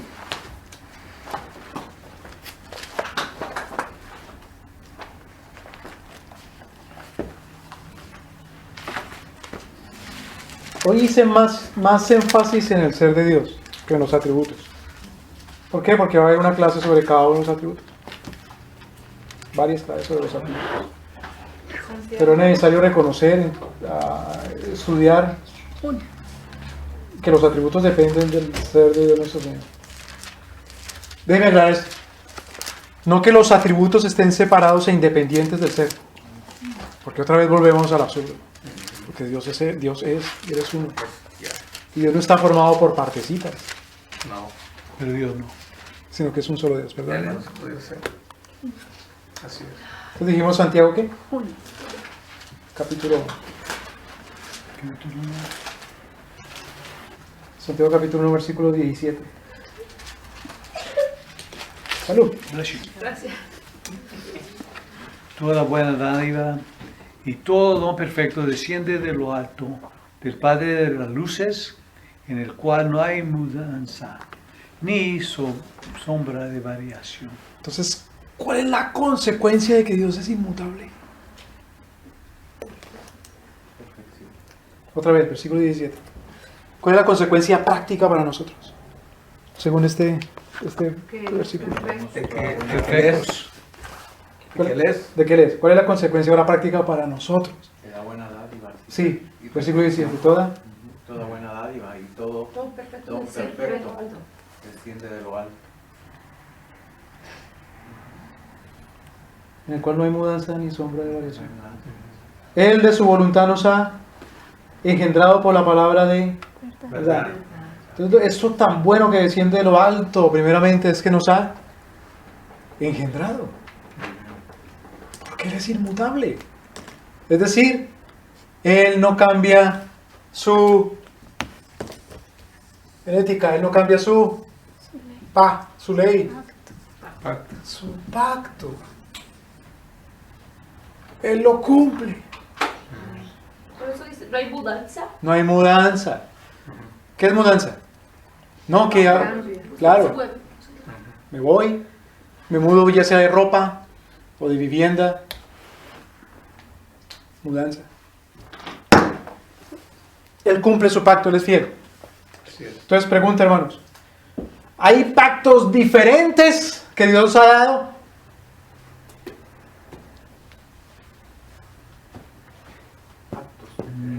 Dios ha hecho pactos. Ha hecho pactos, Sí. pero hay pactos diferentes.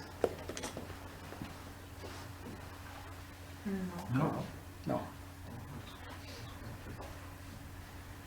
Entonces, esa... Salud.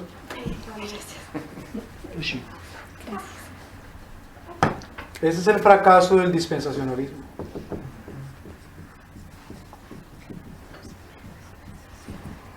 Que Dios dispensa a través de distintos pactos, formas de relacionarse con el hombre. A través de distintos pactos, formas, mediante las que se relacionan con el hombre y con todo lo demás. Eso es el dispensacionalismo. Pactos que se relacionan. Que hay pactos distintos, es decir, formas distintas mediante las cuales Dios se relaciona con el hombre. ¿Cómo se relaciona Dios con el hombre antes de la caída? Pacto de obras. ¿Por la gracia? ¿Necesita el hombre de la gracia de Dios antes de la caída? Los dispensacionalistas dicen que no, porque Adán no necesita antes de la caída, ¿qué? Dicen ellos. Salvación. Pues como no necesita salvación, el pacto de Dios con Adán no es un pacto de ¿qué? De gracia. De gracia. Y en eso hasta la confesión de fe de Westminster resulta dispensacionalista. ¿Cómo decir? ¿Cómo?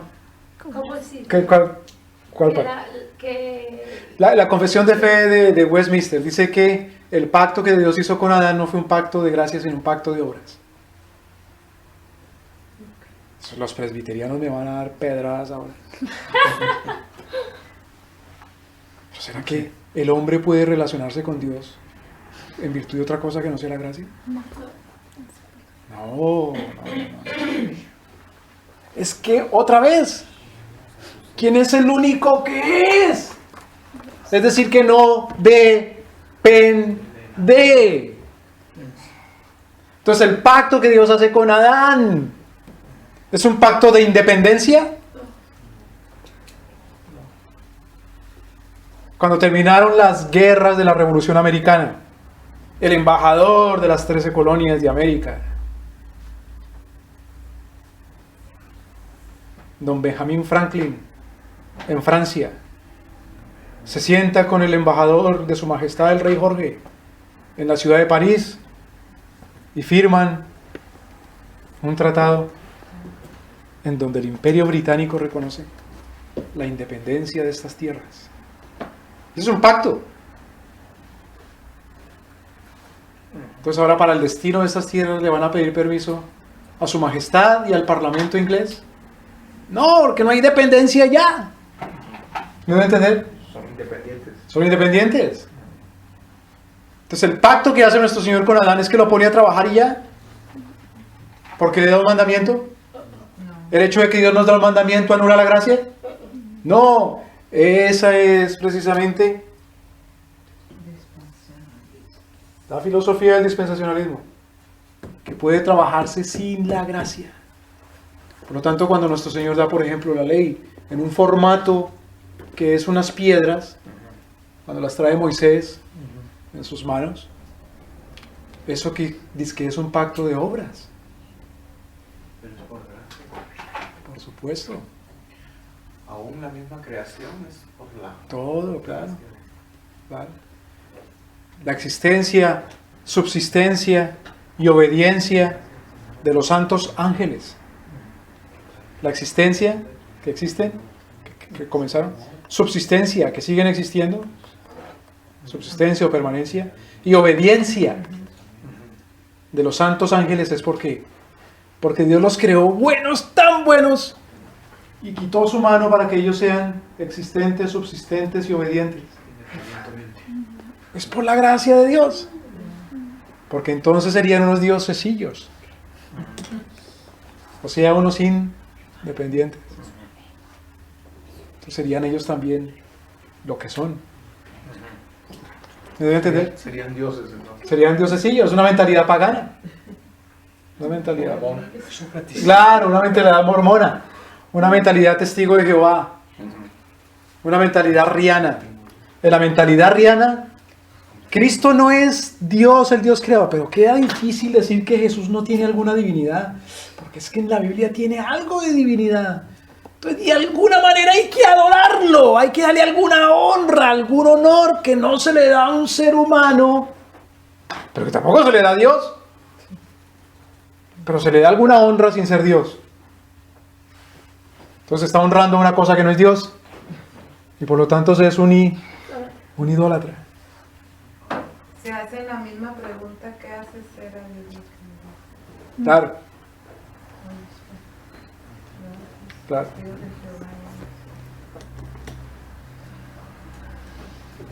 Entonces, ¿en qué quedamos?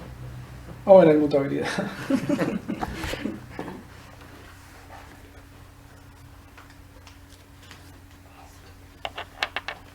Ahora, la unidad de Dios, dice Banti.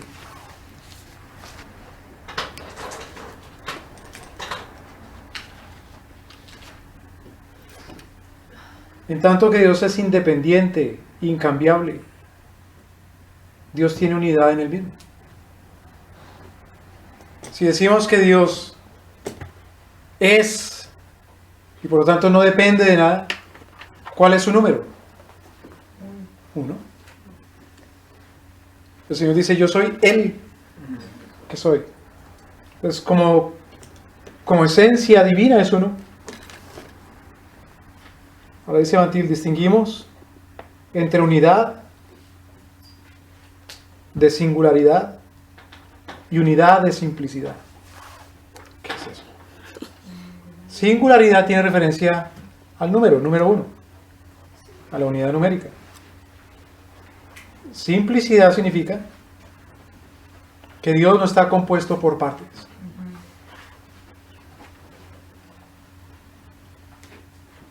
Les estoy leyendo esto porque esto no está en las teologías que leímos. ¿Cuál es la segunda singularidad y Singularidad, la otra? que se refiere a la unidad como número. Y simplicidad se refiere a que Dios de ninguna manera posee partes.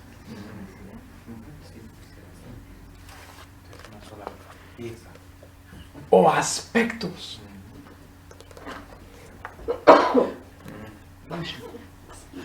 Uno no puede decir, hay una partecita de Dios que es el amor, y hay otra partecita de Dios que es la justicia. Hay una partecita de Dios que es reveladora, Dios se muestra, y hay otra partecita de Dios que es misteriosa.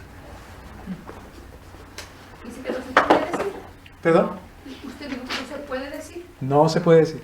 No se puede decir. No se puede decir.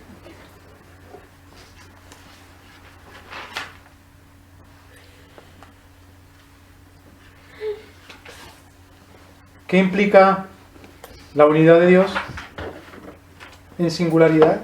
¿Qué es 1? Implica que Dios es indivisible. ¿Qué implica la unidad de Dios en que no consiste de partes? ¿Que no consiste de partes? Que en la Trinidad, siendo Padre, Hijo y Espíritu Santo, el Padre no es más Dios, ni menos Dios que las otras personas. Porque no estamos hablando de partes de Dios. El Padre no es una parte de Dios y el Espíritu Santo no es una parte de Dios, sino que el Padre es totalmente Dios y el Hijo es totalmente Dios.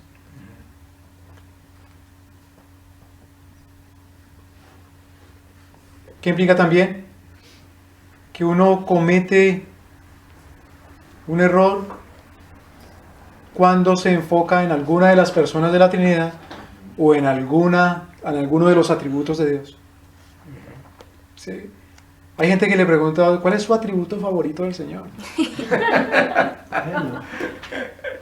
Claro, uno tiende a pensar así. Uno tiende a pensar, no, mi parte favorita de Dios es esta otra. Pero está hablando uno de necedad. En Dios no hay partes favoritas. Me gusta más que es amor y no fuego consumido.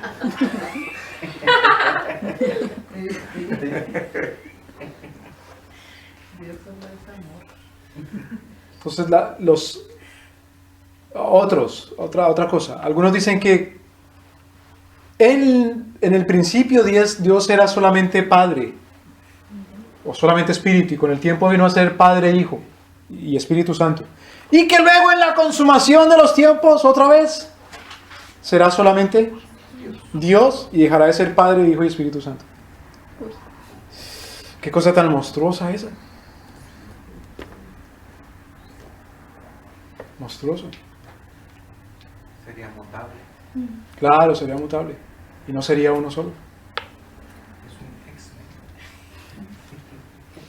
Claro, sería una mutación. Un X-Men. Un mutante. Como las tortugas ninjas. Antes eran simplemente animales, tortugas. Después hablar. Después habla. Y después hablaban. Y bueno. Ahora son miembros de la iglesia. Fíjese que en las filosofías humanas modernas, bueno, que no es tan moderna, pero que es tan popular, el evolucionismo es precisamente pagano en ese sentido. ¿En qué? Evolucionismo. Sí, es. El darwinismo, el evolucionismo.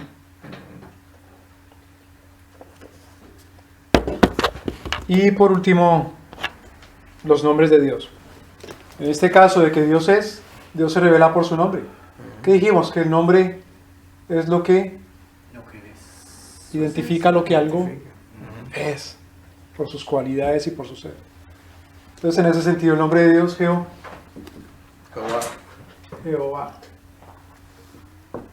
es una variante del verbo en hebreo ser,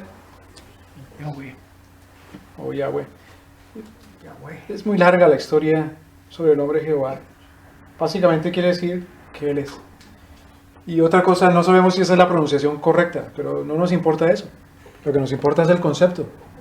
Hay necios que se detienen a discutir en eso, que si se pronuncia así o no. Y entonces comete uno pecado porque dice Yahvé o Jehová o de otra manera. Eso son necedades, eso son tonterías, eso son bobadas. Eso son excusas para no adorar a un Dios de verdad. Y bueno, tienen en los libros de teología sistemática el resto de los nombres. Amén. No, Reinaldo, quiero orar, por favor.